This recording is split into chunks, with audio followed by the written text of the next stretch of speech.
watching News Channel 11 at 5:30. Hospitalizations resulting from COVID-19 continue to rapidly increase across the Tri-Cities region. The Delta variant fueling the surge in cases, and the rise in cases has prompted the National Guard to assist our region. 20 clinical and non-clinical Guard personnel from the Army and Air Force arrived at Johnson City Medical Center this weekend, one of 5 hospitals across the state getting assistance from the National Guard. Meanwhile, health officials are continuing to urge those eligible to get the shot in order to protect yourself and those around you. One of the vaccines now fully approved by the Food and Drug Administration.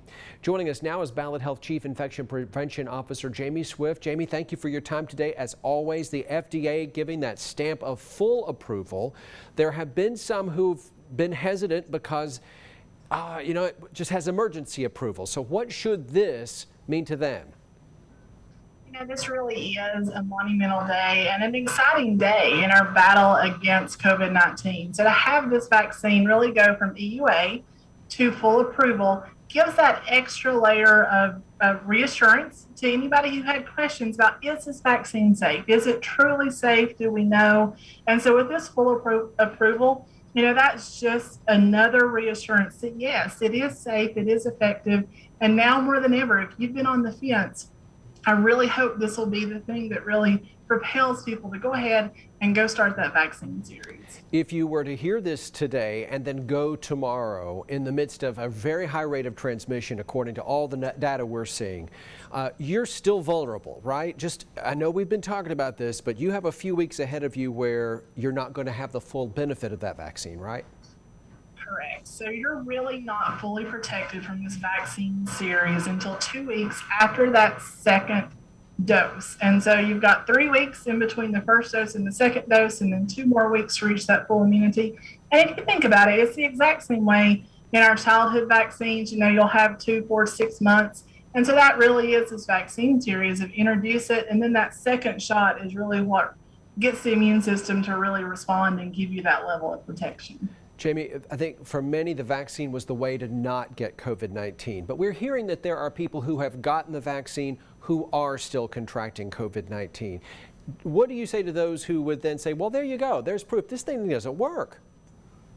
Vaccines are really meant to make sure that people don't end up with severe disease and don't end up in the hospital. And that really is continuing to work with our vaccine. So yes, it does a really good job of preventing disease. As we've seen the variants emerge, some of that effectiveness has gone down. And so you may have some of those breakthrough cases. And I know people hear a lot about them, but they still are really the minority of our cases. In the sum of things, it's a very small number of breakthrough cases. And still what we're seeing is people that have had full vaccine and get disease really do have a milder symptoms. They're not ending up in the hospital. They're not ending up with severe disease. Some are now cleared to get a booster, people who have immunodeficiencies. And then starting next month, the CDC and the FDA saying, hey, guys, we all need to we should be thinking about getting boosters 8 months after your vaccine round, right? Who do you want to see going today or tomorrow to get that booster shot, and why? There's a lot of talk around this and a lot of confusion. So it's really important for people to understand what's currently happening and what may be to come. So currently that third additional dose is being offered. Anywhere that's giving vaccine can give you that third dose of the mRNA if you're immunocompromised.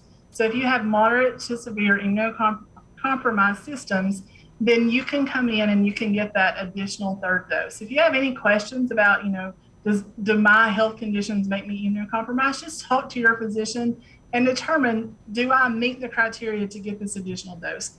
Next month, giving ACIP, that Advisory Council on Immunization Practices, if there's full approval for that booster dose for the rest of Americans, then it really is going to be that 8-month mark. So that's naturally going to be in order of how people got it up to this point.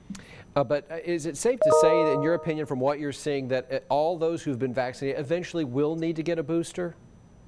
I think there's still a lot of information coming out on that. I won't be surprised to see a booster recommendation. Honestly, if you look back, there's always been that discussion. It didn't get the headlines, but there always was a discussion around will there be a third dose? It's really up to CDC and ACIP to look at the data, to look at the national and global picture and determine when those boosters are necessary and appropriate. I know you're closely watching numbers of pediatric cases. The Tennessee Department of Health has made it very clear those numbers are going up. You have seen your pediatric COVID cases go up in the past few days.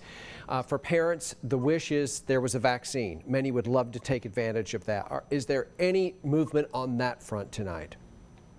Those trials are ongoing, and I am just like every parent out there. I would love to see our younger children be able to get that vaccine. But what we want to do is make sure that we're doing it safely and following the steps. And so part of the reason I could come on TV and talk about vaccine is safe and effective and recommend that people get it is because we have the studies and we have the data. And so we want to make sure that we have those same studies, we have that same data to confidently say, this dose is effective in your child and it's safe. And so there's no reason to think it's not going to be, but you need those studies to make sure that we're giving the right dose, the right time, and all of those things that the studies look at. So in the meantime, what parents can do is make sure that everyone around the child is vaccinated. So household contacts, any caregivers or anybody like that, try to get everyone to have vaccine.